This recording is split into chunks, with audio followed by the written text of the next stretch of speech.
Of course, we do know that action or inaction against Niger in the process of restoring democracy does have impact on economy, on relations, and that's what we're going to delve into today.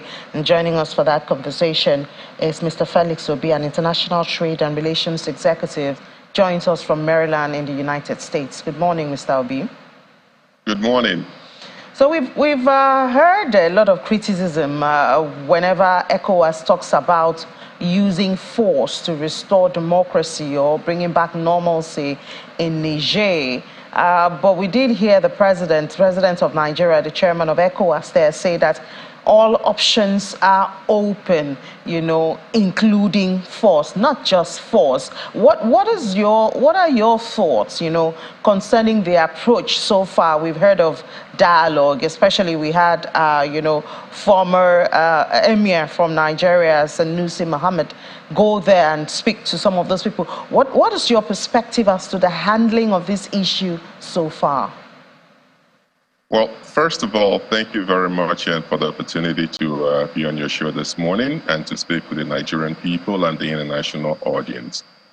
I think that the president ought to be commended for making an effort to making clear that coups are not normal, they're not helpful, and they should not be tolerated on the continent.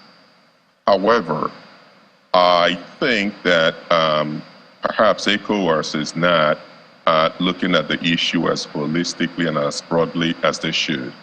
I think there is an opportunity for the ECOWAS to reassess why coups are occurring in the sub-region, why they appear to enjoy popular support, and why democracy has not translated to economic development and improvement of lives for the people of ECOWAS. I think that when ECOWAS reflects on that, they may quickly realize that there is a profound opportunity for ECOWAS to negotiate with international partners on a new economic compact, a compact that would require member states, as an example, to be democratic, to have term limits for their presidency, to not change their constitution and allow the presidents to run and stay in office for an unlimited period of time. And that would be some of the preconditions to enjoy the economic concessions that President Tinubu would have negotiated on behalf of ECOWAS. The reality of it is that up to a few months ago, Niger was touted as a democratic success in West Africa. Niger also needs foreign aid for about 40% at least of its budget. That is not a success story. That is not democracy translating to success for the people of Niger. The story is not much different for most countries in the sub-region. Yet, the sub-region is rich in mineral resources. I'll be the first to acknowledge that mineral resources does not automatically translate to wealth. However, the beneficiation from locating the value chain that translates raw materials into input products, the industries that support them, is how you create wealth. And I think President Tinubu should lead the conversation with international partners who are invested in the safety and security and prosperity of the region to now match their security assistance with an economic development agenda. So let me get your own perspective. Why do you think Coup seems to be spreading or be getting celebrated in the sub-region? Why? So I don't necessarily believe that citizens of the sub-region are advocating for Coup, but they just want change, because inherent in change is the hope that things might be different. If democracy is not translating to improved quality of life, the status quo becomes unacceptable. If, in especially French West African countries, the economic relationship between the countries and France is unequal, and not meeting the aspirations of the people, the leadership of the sub-region has a responsibility to advocate for a better deal. And at this major inflection point, with the spate of coups in West Africa, at this major inflection point in the broader global context, where the transatlantic alliance is looking to de-risk this international global supply chain, President Tinubu has a unique opportunity to advocate for the location of industries in the continent, in Nigeria especially, and the sub-region, of course, as part of the transatlantic alliance's de-risking of supply chains. This is how you make ECOWAS more attractive to governments. You don't want to coerce membership. EU does not coerce European countries to join the EU. They entice them because they see the benefits in becoming part of the bloc. And we have a unique opportunity, and I do hope that that the administration is listening and they're watching, and I know some of them are watching this show.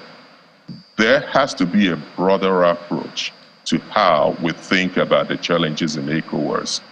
Even if we were to restore the presidency, the democratically elected president in Niger, it would not have changed the status quo and the challenges, social, economic, public health challenges of the region. We address those challenges, coups become less necessary and less. Who wants to change a system that works? Nobody does. We have in the sub-region where there's a preponderance of security assistance in the region. That security assistance is not backed by economic assistance. Here's what is even more challenging. The domestic politics within the countries of ECOWAS is not advantageous, is not biased towards a productive economy. What President Tinubu should do, I strongly encourage that he consider doing at least, is to reappropriate Nigeria's 6 geopolitical zones as an example, as a regional economic development framework. Task the governors that make up the 6 geopolitical zones to come up with an economic development plan that is bottom-up, driven by local competencies. This way, he would have an agenda that he can go to the international community to demand that this is what you need to finance. But simply looking to restore the regime, the administration in Niger and removing the junta, as good as it is, it's not the panacea. And for the avoidance of doubt, military dictatorships are not helpful. Nothing good can and will come from it. That said, addressing the coup is addressing a symptom. I think that the global order is at an inflection point where Mr. President has a unique opportunity to address the challenges that we face in the sub-region and in Africa on a more fundamental level. Yeah, but Mr. B, at this point where we've been having conversations, force, military intervention, some people think the sentiment has already been put in disarray. So how can these steps that you have outlined, how can it start, seeing that even the dialogues that have been held before now seems not to have yielded a whole lot?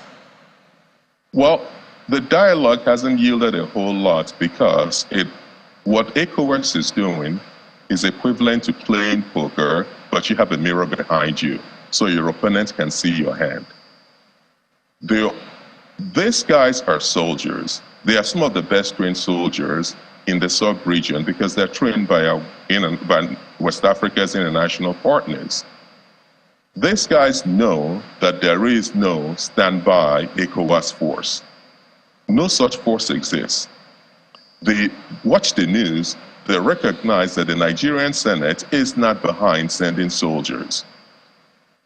Not that it will be helpful, if we had soldiers to send. The problem is that, yes, diplomacy has to be backed by a credible threat of force. But we're not even at that stage. We're trying to coerce a country to join ECOWAS that is not necessarily interested in even meeting with ECOWAS delegates. What we need to create is a dynamic where rational actors within the bloc would see the economic benefit of being part of the bloc. The calculation from Niger, from Burkina Faso, from Guinea, from Mali, and now Niger, is that their benefit isn't worth it. And that is a calculation that ECOWAS leadership must address.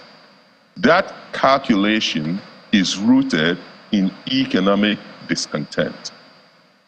If, for instance, the standby force that ECOWAS speaks of would be an appropriation of MNJTF force, for instance, that is about the only standby force that I can think of.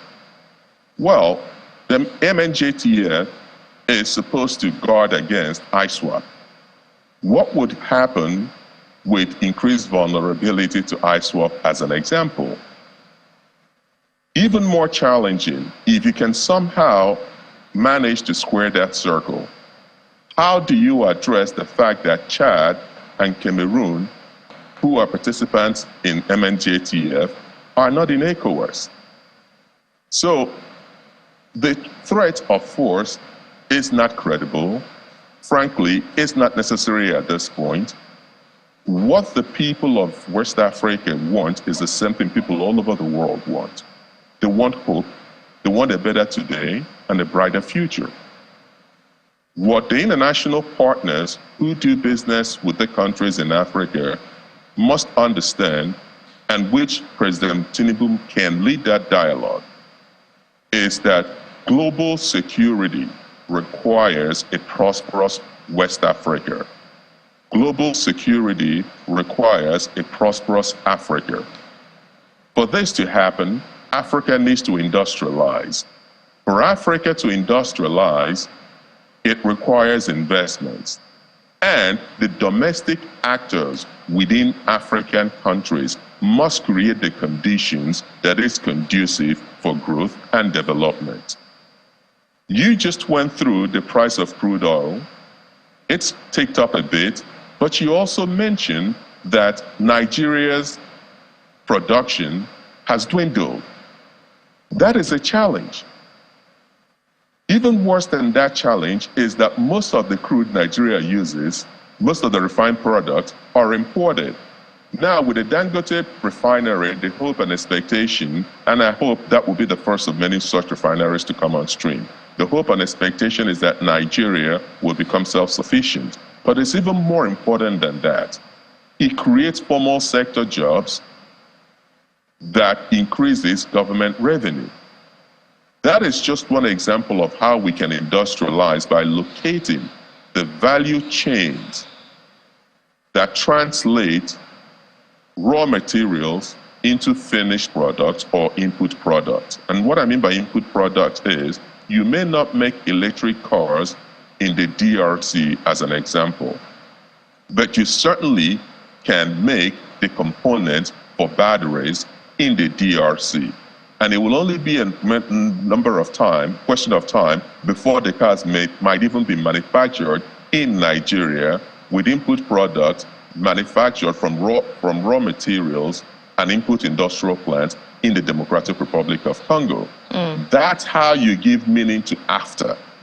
That's how you give conditionalities for participating in this economic cooperative. And it's not going to be fair enough to say, for instance, that the military may not get into a coup. That is only half the story. If you say to the population that coups are not accepted, but you're silent on presidents without term limits, you're essentially saying to the population the only way to legitimately compete for power would be through violence. So there has to be a balance, a recalibration in ECOWAS's policy. ECOWAS is right that it does not want coups, but it must be balanced with also a stipulation that there must be presidential term limits, and there has to be an economic benefit to being a member of the bloc. That's the conversation that President Tinubu can lead.